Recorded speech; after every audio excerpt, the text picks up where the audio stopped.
皆さんこんにちは。制作過程を3つの動画に分け完成までを収録しているプラモの時間へようこそ。今回はタミヤの R33 スカイラインの制作パート2でインテリア完成までを収録しました。まずはパート1でカットしたドアの受けパーツの製作とサイドシールの増設からいきましょう。カットしたドアパーツは当然そのままではボディへ固定できませんので、ドア受けを 0.5mm のプラ板で作っていきます。マステをそれぞれの部分に貼り付け、マジックでなぞり、型を取ったらそのマステをプラ板に貼り付け、ハサミでカット。 R がついている部分は指でしごき、型に沿わせていきました。次にそのプラ板を接着剤で貼り付けていきます。サイドシール部分はインテリアを仮止めした状態でドアの受けの他にもう1枚サイドシール部分に対し垂直になるように寸法を測り、プラ板をカットし接着。隙間の部分は瞬間接着剤を流し込み、アルテコのプライマーで効果促進。内張りはバスタブ型パーツから超音波カッターで切り離し、カット部をペーパーヤスリで鳴らします。その後ドアにカットした内張りを取り付けた後、ドアを閉めた状態で内張りが不自然にならないように調整です。内張り裏面に 3mm のプラ材を接着し厚みを出します。そしたら内張りとドアを仮止めし、マステにマジックで型を取り、プラ板に貼り付けてカット。ドア側とボディ側のドア金具部分に蓋をします。蓋をしたらペーパーヤスリで鳴らし、 4mm の磁石をドア側とサイドシール側に仕込みます。最後に光効果パテを盛り鳴らし完成です。次に開閉パーツを作っていきます。両ドアがしっかり開くようにするためのパーツです。このパーツを作るのに使用した部材は内径 1mm のアルミパイプと 0.8mm の真鍮線です。まずはアルミパイプと真鍮線を適当な長さでカット。カットしたパイプは先端が潰れてしまうのでプライヤーなどで挟み込み、形を丸く整え真鍮線が通るようにします。そしたらパイプに真鍮線を通し L 字に曲げます。次に L 字になった部分の根元を支点にし U 字に曲げます。最後は U 字になった真鍮線とパイプが平行になる部分を支点にし L 字に曲げ完成。このパーツをエポキシパテを使いドアの内側先端部分に取り付けます。ドアの内側はフェンダーに干渉する恐れがあるので、あらかじめ削り込んでおくのがベストでしょう。ボディリアには 3D で製作したリップをセメダインハイグレード模型用接着剤で取り付け、そして再度下地塗装をしておきます。次にボディ塗装です。 33GTR に用意されていたカラーはブラックやホワイトといった一般的なカラーからディープマリンブルーなど全部で6色が展開。この中から今回は R33 のイメージカラーでもあるミッドナイトパープルをチョイス。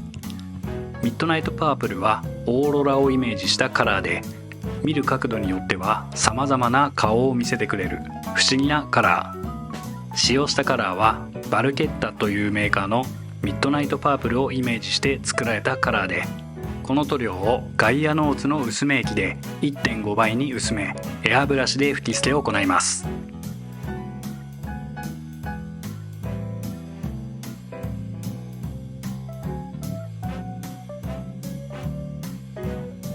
ボディ塗装の工程としては3つの工程で、1工程目は各ラインや角を中心に、2工程目はルーフやボンネットなどを中心とした広い面積の部分、3工程目はグラニティをつけながら全体を塗装していきます。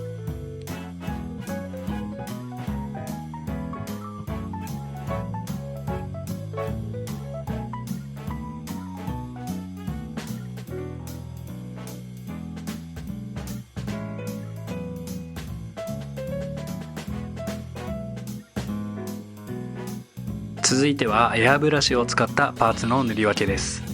まずはブラック系から、シャシーや下回りパーツ、3D 出力したタイヤやメタリック塗装を行うパーツの下地としてガイアノーツのエボブラックを塗装です。足回りパーツのアーム類は艶ありのブラックを塗装し、各パーツのコントラストをつけます。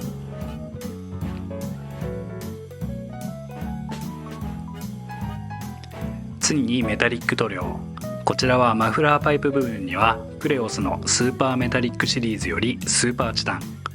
ブレーキローター部分などにはフラットアルミ、3D 出力したホイールにはスーパーゴールドを塗装です。インテリアではダークシーグレーをベースとして塗装し、マスキングを経てジャーマングレーを塗装です。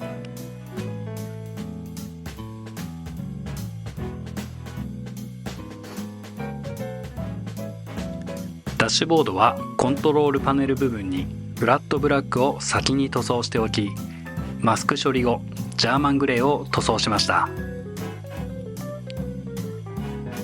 ハンドルは 3D 制作物でモモステアパッチをイメージ。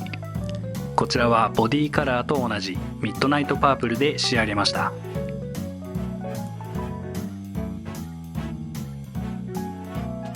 次に筆を使用した塗り分けです。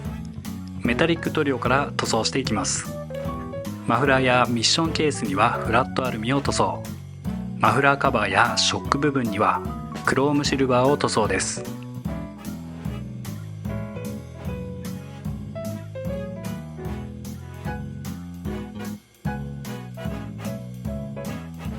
シャシー裏では燃料タンクやシャフト類を艶ありブラックで塗装、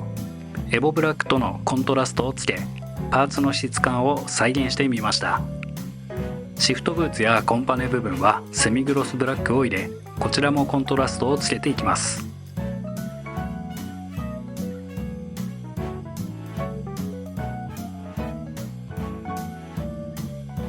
その後コンパネ部分を塗り分け、液晶部分は下地にシルバーでクリアオレンジを重ねました。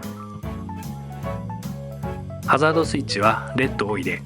他のボタン類は爪楊枝の先端を細くカットしたもので塗装です。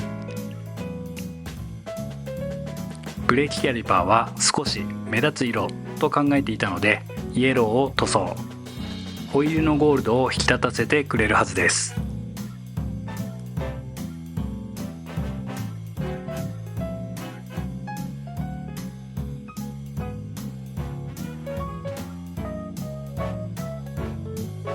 次にデカールの貼り付けです。インパネ内3連メーターはモールドしてありましたが、塗装する自信がないので手持ちの自作デカールから貼り付けです。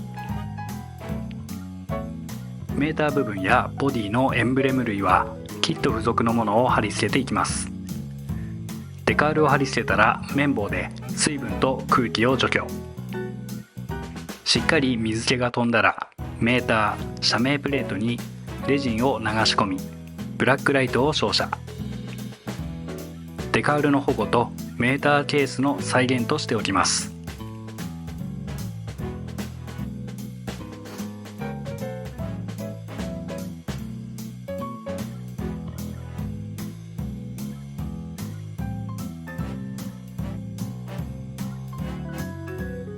次に簡単な車高調整と下回りの組み立てです。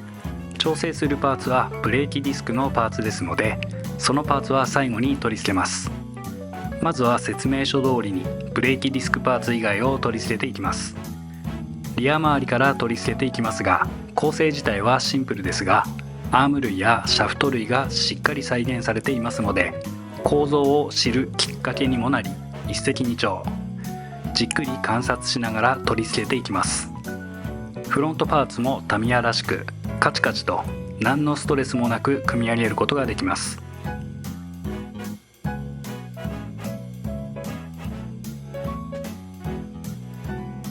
そしてマフラーを取り付けたら、お次は車高調整。前後ともにブレーキディスクパーツをいじっていくわけですが、このパーツは接着面に凹凸があり、その凹凸をはめ込んでいくスタイルです。この凹凸部分の出っ張りを削り落とせば、車高の調整は簡単にできます。それぞれデザインナイフでカットし、ペーパーヤスリで鳴らしたら、ボディをかぶせた状態でホイールと仮り合わせしつつ接着位置を調整。好みのところで接着し完了です。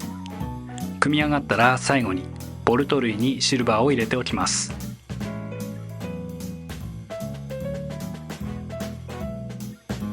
最後にインテリアの組み立てです。こちらは塗装は終わっているので組み付けていくのみ。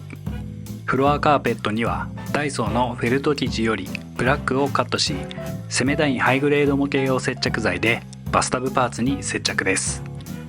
リアシートのセンター部分は接着しづらいので両面テープで取り付けました。ハンドルステーにはキーボックス部分に IQ パーツのマイナスモールドを取り付け、ダッシュボードに組み付けたらハンドルを接着。センターコンソールにはシフトノブとサイドブレーキを取り付け、3D 出力したバックルをシートに取り付けたらバスタブに接着していきます。最後にダッシュボードを取り付け、シャシーと合体。